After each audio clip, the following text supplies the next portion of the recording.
سلام کاتتان باش. ساڵی 1933 لە پەرلەمانی بەریتانیا پرۆژە یاسای فاکتری ئاک دەرچوو.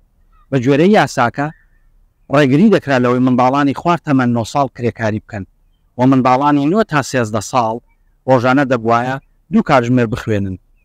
دوای 190 ساڵ هێشتا لە عێراق 9 ملیۆن منداڵ کار دەکەن.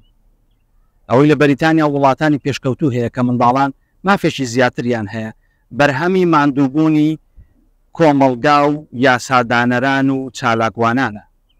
ئێمە دەتوانین چی بکەین بۆ ئەوەی ئەو منداڵانە لە کوردستان و عێراق لەو نەهامەتی و دەردەسەری ڕزگاریان بێ. فەرمونون لەو راپۆرتەدا زانیاری زیاتر بویستن.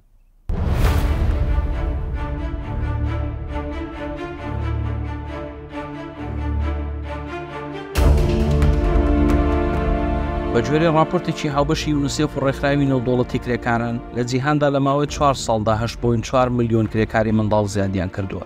ژمارەی و کرێکارانەی تەمەنیان لە نێوان 5 تا 17 ساڵاندایە و شوێنی کارەکانیان مەترسی سەلامەتی تەندروستی یان مۆڕاڵیان لەسەر بوو لە 2020دا 79 ملیۆن منداڵن. بەگشتی کرێکارە منداڵەکان بە 160 ملیۆن دەخەمڵێندرێن، 63 ملیۆن چیژۆڵە و 97 ملیۆن کوڕیژگە کە سەتادەی منداڵانی جیهان پێک دەهێنن. راپۆرتی ساڵی 2016 یونیسێف دەڵێت 105 منداڵانی عێراق کار دەکەن کە تەمەنیان لە نێوان 5 تا 14 ساڵاندایە و 9 ملیۆن منداڵی عێراقی لە بری قوتابخانە دەچن بۆ کار.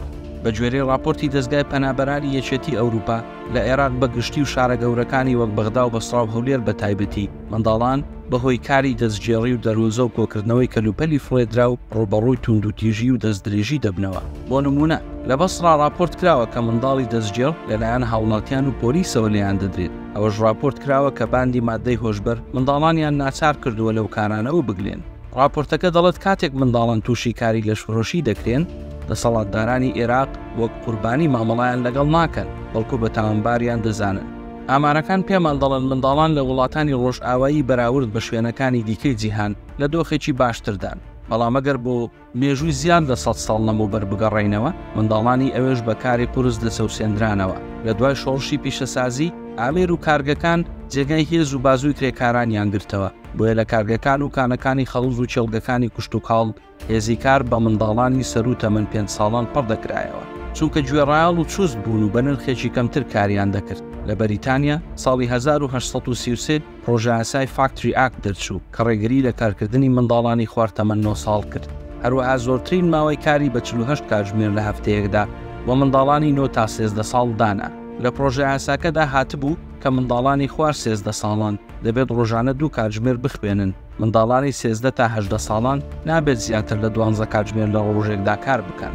بە گوێرەی ئاماری ساڵی 1900 لە ئەمریکا نزیکەی 2 ملیۆن منداڵ کاریان کردووە لە دۆخێکی خراپی تەندروستی و سەلامەتی و مۆڕاڵی داژیاون بۆ ڕێگریکردن لە چەوسانەوەی منداڵان. یاسادانەران لەلایەک و چالاکوانان لەلایەکی دیکەوە هەوڵیان دەدا. لە ساڵی 1906 سیناتۆر ئەلبرێت بەڤریج پرۆپۆزڵێکی پێشکەشی کۆنگرێس کرد کە بە یاسا ڕێگری لەو کارگە و دوکانانە بکرێت کە کار بە منداڵانی خوار تەمەن 14 ساڵ دەکەن. هەروەها ئەو کانانەی خەڵوز کە کرێکاری خوار 16 ساڵیان تێدایە ئەو شوێنانەدا بخرێن کە منداڵی خوار 16 ساڵ بە شەو کاریان تێدا دەکەن یان لە 8 کاتژمێر زیاتر لە ڕۆژێکدا کار بە منداڵان دەکەن. لە ساڵی 1916 کۆنگرێسمان ئێدوارد کیدین و سیناتۆر ڕۆبرت ئۆون توانیان پرۆژە یاسایەک لە کۆنگرێس بۆ مافی منداڵان بە ناوی کیدینگ ئۆون ئاکت دەربچوێنن کە دواتر سەرۆک وودرۆ ویلسن پرۆژەکەی پەسەند کرد. بەڵام دادگای باڵا بە نادەستوری دانا و پرۆژەکەی پوسەڵ کردەوە. ئەو کێشمەکێشمەی نێوان یاسادانەران تا 2 دەی دواتر درێژەی کێشە. لەو ماوەیەدا چالاکوانان و ڕێکخراوەکانیش خەریکی نیشاندانی ژیانی پڕسەرمەسەری کرێکارە منداڵەکان بوون. ویژدانی کۆمەلگا و دایبابی منداڵانیان دەدوان. ئاگایی هەمووانیان دەخستەوە هۆش تا ببینن سیستەمێک لەزگەرگۆشەکانیان دەکەن. یەکێک لەو لایەنانە ڕێکخراوی کۆمیتەی نیشتیمانی کرێکارە منداڵەکان بوو. ڕێکخراوەکە لە ساڵی 1970دا وێنەگر و کۆمەڵناس و چالاکوان لوئیس هاینی دامەزراند تا وێنەی منداڵان لە شوێنی کارەکانیان بگرێت. لوئیس های لە ساڵی 1970ەوە تا ساڵی 1924 لە سەرتاسەری ئەمریکادا بە کارگە و چێڵگە و کانەکانی خەڵوز داگەڕا. لەو ماوەیەدا زیاتر لە وێنەی 5,000 منداڵی گرت. شوێنی کارەکان زۆر جاڕێگەریان لە لوئیس دەکرد بچێتە ژوورەوە، بە ناچاری لە دەرەوە چاوەڕێی دەکرد تا لە کاتی ڕۆشنەوەی منداڵەکان وێنەیان بگرێت. لوئیس کاتێک دەڕۆی بە وێنەگرتن قاتێک و کڵاوێکی دەپۆشی و کامێرا گەورەکەی هەڵدەگرت. لە شوێنی کارەکە خۆی وەک ئینجیل فرۆش، پۆستەر فرۆش یان وێنەگری بەرهەمە پیشەسازیەکان دەناسان. هەتا ڕێی پێ بدەن بچێتە ناو کارگە و چەڵگەکان.